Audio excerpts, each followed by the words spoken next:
महाराज जी, ऐसी कौन सी चीज है जो इंसान को किसी भी अन्य इंसान को नहीं बतानी चाहिए और ना ही बांटनी चाहिए? अपने अंदर की भजन वृत्ति, और कुछ नहीं।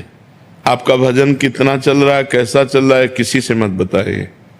और तो सब बेकार की चीजें, रुपया पैसा घर मकान, ये तो सब नष्ट ही हो जाएगा, ये सब नाशवान है। जहाँ शरीर छूटा तो फिर क्या रह गया। लेकिन इसे गुप्त रखना चाहिए, अपने भागवती का अनुभव गुप्त रखने चाहिए, भगवान की कृपा जो आप पर हो रही उसे गुप्त रखना चाहिए, अपने भजन का प्रभाव, अपने भजन की रुचि, अपने भजन की बढ़ोतरी, ये सब गुप्त रखना चाहिए। भागवतिक संबंध से सब गुप्त रखना चाहिए। अगर हम किसी से प्यार करके कहना भी चाहते हैं तो एक संत मिले थे, उन्होंने ऐसा बताया था कि ऐसे से ऐसा किया जाए तो ऐसा लाभ मिलता है। बस मैं वो किया और मुझे लाभ मिला ये नहीं बताना है। वो ऐसे से ऐसा, उन्होंने, एक साधक ने ऐसा अनुष्ठान भी किया तो उसको लाभ मिला। अब वो साधक आप ही हैं, लेकिन आप एक साधक, अमुक साधक, किसी साधक ने ऐसा अनुष्ठान किया तो उसको ऐसा लाभ हुआ। ये नहीं बताना चाहिए कि मैंने अनुष्ठान किया मैंने लाभ लिया। उसे गुप्त रखा जाता है, उसे इशारे से बताया जाता है अपने प्रियजनों को, और प्रियजनों से तो वार्ता ही नहीं की जाती परमार्थ की। राजीव जी आगरा से। राधे राधे राधे महाराज जी। महाराज जी, क्या चिंता और भय केवल मानसिक स्थिति है या आध्यात्मिक दृष्टि से इसका कोई गहरा जड़ें हैं इसकी? चिंता और भय क्यों होता है? अज्ञान, अज्ञान। चिंता सापिन के नहीं खाया, को जग जाहि न व्यापी माया, गोस्वामी तुलसीदास जी ने लिखा है। चिंता रूपी सर्पनी ने कौन ऐसा जिसको खाया ना हो। अर्थात चिंता से सबको वही निश्चिंत हो सकता है जो भगवान में चित्त जोड़े है। जो शरीर और संसार में चित्त जोड़े है उसको चिंता जरूर व्यापेगी, चिंता जरूर आएगी। तो जो चिंता, उद्वेग, भय, शोक, विषाद, ये जो दोष है ये अज्ञान के कारण, अज्ञान में पाप होता, पाप का परिणाम ये होता है। तो यदि हम अध्यात्म से जुड़ें और पाप कर्म बंद हो जाए तो निश्चिंतता आ जाए, एक आनंद आ जाए। जो हमारी खोज है आनंद विषयों में, वस्तुओं में, स्थानों में, वो बाहर नहीं है, वो अंदर आनंद है। जब तक अंतर्मुख नहीं होंगे तब तक अंतर के आनंद का अनुभव नहीं होगा। अंतर्मुख होने के लिए एक ही उपाय, खूब नाम जप करो। जितना नाम जप करोगे, शास्त्रों का स्वाध्याय करोगे, सत्संग, उतना ही ज्ञान प्रकाशित होगा। और ज्ञान प्रकाशित होगा, अज्ञान नष्ट होगा तो चिंता भय शोक नष्ट हो जाएगा। जब तक अज्ञान है तब तक चिंता। चिंता सापिन के ही नहीं खाया, को जग जाहि न व्यापी माया। कौल ऐसा पैदा हुआ है जिसको माया न लग जाए। इसलिए बहुत नाम जप करो तभी इनसे बच सकते हो, नहीं है तो सताती रहती। कौन ऐसा जिसको चिंता न हो? आप सोचो, किसी को अपने कैरियर की चिंता, किसी को पुत्र की चिंता, किसी को पति की चिंता, किसी को पत्नी की चिंता, किसी को धन की चिंता, क्यों कितनी चिंताएं हैं। एक चिंता है, चिंता ही चिंता भरी हुई है जी। जॉली चौहान जी हरियाणा से। राधे राधे महाराज जी। महाराज जी, जब शरीर अस्वस्थ होता है तो मन साधना में एकाग्र क्यों नहीं रह पाता? और ऐसी अवस्था में मन, क्योंकि शरीर से आसक्त है मन, इसलिए ना। अगर भगवान में पहले, ये इसीलिए महापुरुषों ने कहा है, यावत स्वस्थमिदम कलेवरम यावत च दूरे जरा। जब तक बुढ़ापा दूर है और शरीर स्वस्थ है तब तक मन को भजन में लगा लो। नहीं, जब अस्वस्थ शरीर होगा और बुढ़ापा से युक्त हो जाएगा तो ऐसे समझो जैसे आग लगने पर कुआं खोदना बेवकूफी है। आग लगी, बोले कुआं खोदो पानी निकालो, तो जल ही जाएगा सब। अब बुढ़ापा आ गया, शरीर अस्वस्थ है, अब आप सोचो हम माला चलावे तो नहीं चलने वाला, क्योंकि जीवन में अभ्यास नहीं किया ना। तो स्वस्थ शरीर से भजन करना जाए तो अस्वस्थ शरीर में भी भजन होता है। और यदि अभ्यास नहीं किया तो उस समय मन पीड़ा से युक्त हो जाता है, इसलिए फिर भजन में लगता नहीं। इसीलिए तो बचपन से अभ्यास करना चाहिए, अच्छे कर्मों का, भगवान के नाम जप का, शास्त्र स्वाध्याय करके ज्ञान अर्जन करना चाहिए, जिससे हम रुपया से थोड़ी दुख से बच सकते हैं। जो आंतरिक पीड़ा है वो रुपया से दूर होने वाली नहीं है, वो मकान से दूर होने वाली नहीं, वो लोगों से दूर होने वाली नहीं, वो केवल परमात्मा से ही दूर होगी। इसलिए निरंतर नाम जप करते हुए सत्कर्म करो, सत्कर्म करने से हृदय शीतल हो जाएगा, मन प्रसन्न हो जाएगा। नहीं तो बहुत विचित्र माया है, ऐसे फंसाए है, पूरा जीवन व्यतीत हो जाता है, समझे में नहीं आता। 40 वर्ष हो गए, 50 वर्ष हो गए, 50 वर्ष हो गए जीवन के, अब पता नहीं 5 मिनट है कि नहीं है अगले, और अभी हम सुखाई की खोज में हैं। इस वस्तु में सुख, उस वस्तु में सुख, धन आ जाए, ये आ जाए, वो आ जाए, इसमें सुखी हो जाएंगे। और सुख तो जहां है वो है परमात्मा, जो आनंद सिंधु सुख राशि, सी करते त्रैलोक सुपासी, सो सुख धाम नाम रामा। जो भगवान सुख धाम है वही आनंद सिंधु है। उनका जब तक जप नहीं करोगे, भजन नहीं करोगे, तब तक शांति आनंद ये सब प्राप्त होने वाला नहीं। जो खूब नाम जप करो। रेखा जी मुंबई से। राधे राधे महाराज जी। महाराज जी, देहाध्यास पर का कर्तव्य भाव, मैं और मेरा अहम भाव आदि दोषों को क्रमशः गलित या नष्ट कैसे करें महाराज? ये सब अज्ञान के, देखो एक वृक्ष है, उसकी डालियां हैं, शाखाएं हैं, पत्र हैं, पुष्प हैं, ये सब अज्ञान रूपी वृक्ष की शाखाएं, डालियां, पत्र, पुष्प हैं। अज्ञान नष्ट हो जाए, सब ठीक हो जाए। अज्ञान का नाश, अविद्या का नाश, माया का नाश, भ्रम का नाश, वो एक ही बात है। जब तक ये अज्ञान रहेगा तब तक ये सब बने रहेंगे। देहाभिमान बना रहेगा, निज पर का ज्ञान बना रहेगा, दूसरों के दोष दर्शन होंगे, कुछ पाप होंगे, कुछ पुण्य होंगे, ये चलता रहेगा जब तक अज्ञान है। और जहाँ ज्ञानम लब्ध्वा परम शांति मचिरेणाधिगच्छति, जहाँ ज्ञान प्राप्त हुआ तो परम शांति उदय हो जाती। फिर कोई चिंता, शोक, भय, नाना प्रकार के पाप कर्म, ये सब नष्ट हो जाते हैं। जीव परमानंद में, परमानंद क्या अभी जानते ही नहीं हो, अभी मिले ही नहीं तो कैसे केवल शब्द है परमानंद, किंचन मात्र दुख नहीं, आनंद ही आनंद उसके हृदय में होगा जो श्री भगवान के चरणों में चित्त जोड़ेगा। खास बात समझो, कोई उपाय दूसरा नहीं है, कोई उपाय नहीं। मामेव ये प्रपद्यन्ते माया में ताम तरन्ति, जो मेरी शरण में आ गए, मेरा भजन करते हैं, वही मैं और मोर तोड़ते माया, इसी से पार हो गए। नहीं तो यही माया का स्वरूप है, ये मेरा, ये तेरा, मैं, तू, मैं और मोर तोड़ते माया, यही बस कीन्हे जीव निकाया, गो गोचर जहां लग मन जाई, सो सब माया जानो भाई। इसलिए नाम जप करो। नाम जप एक ऐसी औषधि है जो भवरोग का नाश करके, अज्ञान का नाश करके ज्ञान प्रकाशित कर देती है। नेहा जी दिल्ली से। राधे राधे। राधे राधे महाराज जी। गुरुदेव, हर भक्त अपने जीवन का अंतिम लक्ष्य भगवान को प्राप्त करना चाहता है, पर आपके अनुभव में भक्ति यात्रा का वास्तविक सार किस चरण में प्रकट होता है? जब हृदय पहली बार भगवान से जुड़ता है, या जब कठिनाइयां और परीक्षाओं के बीच में विश्वास बना रहे, या भक्ति करने वाला भगवान की उपस्थिति का अनुभव करे? भक्त कैसे जाने कि उसकी यात्रा के वो किस चरण में है? एक भी परिस्थिति में भगवत विस्मरण सेकंड भर भी ना हो तो सुनो, एक भी कोई परिस्थिति अनुकूल या प्रतिकूल और हम भगवान को भूल गए तो हमारी भक्ति की कसौटी में हम फेल हो गए। तद विस्मरणेन परम व्याकुलते थी, भगवान का विस्मरण होते ही परम व्याकुलता जागृत हो जाए, सबसे बड़ी कसौटी है।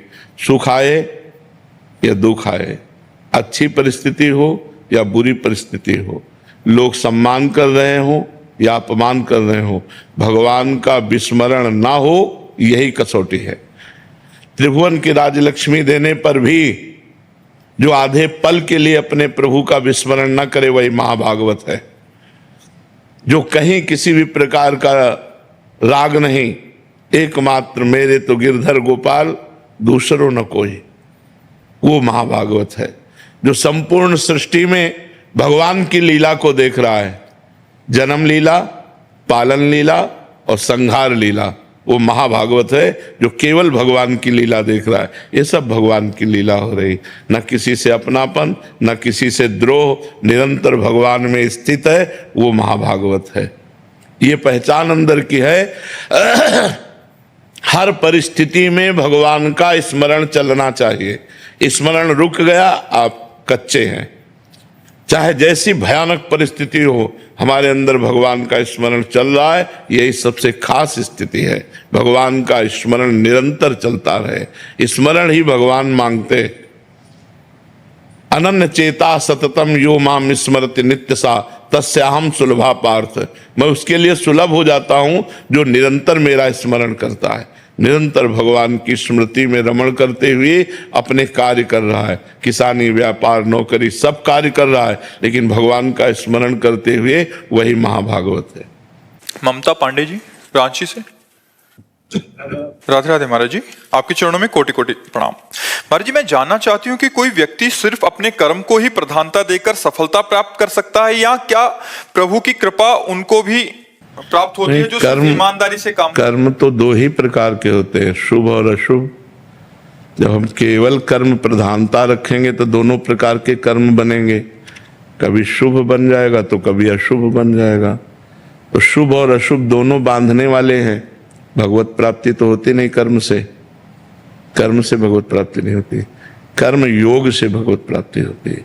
जो वही कर्म भगवान के लिए किया जाता है और भगवान का स्मरण करते हुए किया जाता है तो कर्म योग बन जाता है। सब में भगवान की भावना करके भगवान का स्मरण करते हुए जब हम कर्म करते हैं तो ना वो शुभ होता है ना शुभ, वो भागवतिक कर्म हो जाता है। लेकिन केवल कर्म तो शुभ और अशुभ दो ही प्रकार के होते हैं और दोनों बांधने वाले होते हैं। शुभ कर्म मानो सोने की जंजीर से बंधा हुआ और अशुभ कर्म मानो लोहे की जंजीर से बंधा हुआ, लेकिन बंधा तो दोनों से ही है। तो कर्म से तो पूर्ण सुख की प्राप्ति होती नहीं, कर्म योग से पूर्ण सुख की प्राप्ति होती है, जो भगवान का स्मरण करते हुए भगवान के लिए किया जाता है कर्म। जो अपने लिए कर्म किया जाता है वो दो ही प्रकार का होता है, पाप और पुण्य। कहीं पाप बन जाता है, कहीं पुण्य बन जाता है जी। पार्थ अहमदाबाद से। राधे राधे। राधे राधे महाराज जी। महाराज जी, मैं जब भी कोई कार्य करता हूँ मुझे ऐसा लगता है कि कहीं मुझसे कोई अपराध ना हो जाए या मेरे भीतर अहंकार ना आ जाए, क्योंकि सत्संग में बहुत बार बढ़िया बात है, ये बात आना बढ़िया बात है। डरते रहोगे तो बच जाओगे। बट अभी हर बात में चिंतन होता रहता है कि अपराध ना बन जाए, ये डर। ज्यादा डर तो ठीक नहीं, पर डर होना ठीक है। डर से बच जाओगे, डर से बच जाओगे। सोच आदि क्रिया जो करनी पड़ती है धाम में आते हैं तो हाँ, जैसे माँ की गोद में जैसे शौच करे तो कोई अपराध थोड़ी होता है। तो वृंदावन तभी माँ है, माँ की तरह कृपालु है। अब हम यहाँ आएंगे तो लघु शंका भी यही करेंगे, शौच भी यही करेंगे। तो माँ है, वृंदावन धाम माँ है, तो हम माँ की गोद में जैसे शौच लघु शंका हो गई तो उसे अपराध थोड़ी माना जाता है। छोटा बालक तो हम भगवान के धाम के आगे तो छोटे बच्चे ही है, तो हम बच्चे की तरह अपने को देखें, वृंदावन को माँ की तरह देखें तो कोई अपराध नहीं। अंत में सबका अंत क्या है? परमात्मा ही तो है। प्रारंभ क्या है? परमात्मा ही तो है। मध्य क्या है? परमात्मा ही तो है। बीच में क्यों रुके हो? फिर बढ़ो। अगर बहुत सोचने वाले हो तो उसको अंत तक पहुंचाओ, सोचो। अगर सोचने में लगो तो सोचो आप कौन है। अरे आदि भी वही है, मध्य भी वही है, अंत भी वही है, सब परमात्मा स्वरूप है। ये अभी मलिन बुद्धि है इसलिए पकड़ नहीं पाती। नाम जप करो, खूब नाम जप। देखो इस शरीर को पवित्र मानते हो ना, इस समय नहा धो के आए हो, लेकिन यहाँ यही सोच भरी है। इतनी झिल्ली की केवल बात है नहीं, यही सोच भरी हुई है, यही तो मल भरा हुआ है। केवल ऊपर से चमड़ी धो लिया तो पवित्र हो गए क्या? ये रसोई है, ये शौचालय है, यहाँ से भोजन जाता है, सब यही है, एक ही शरीर में है, इसी घर में सब कुछ है। तो इसलिए खूब नाम जप करो। महाराज जी, ये काफी जनों का भी प्रश्न ऐसा होता है कि जैसे बहुत कुछ सुन लेते हैं, वो इतने भयभीत हो जाते हैं, इतना सोचने लग जाते हैं कि भजन भुजन तो एक साइड, कहीं हाथ लगा दिया तो इसको हाथ लगा दिया, फिर मतलब हाथ ही धोते रहो। एक तो कल आए थे कह रहे मैं पूरा दिन हाथ ही धोता रहता हूँ। हम इसीलिए असलियत समझाते हैं कि पवित्रता क्या है, विचार की पवित्रता है। शरीर कभी पवित्र हो सकता है क्या? मलाशय मूत्राशय सब यही तो है ना।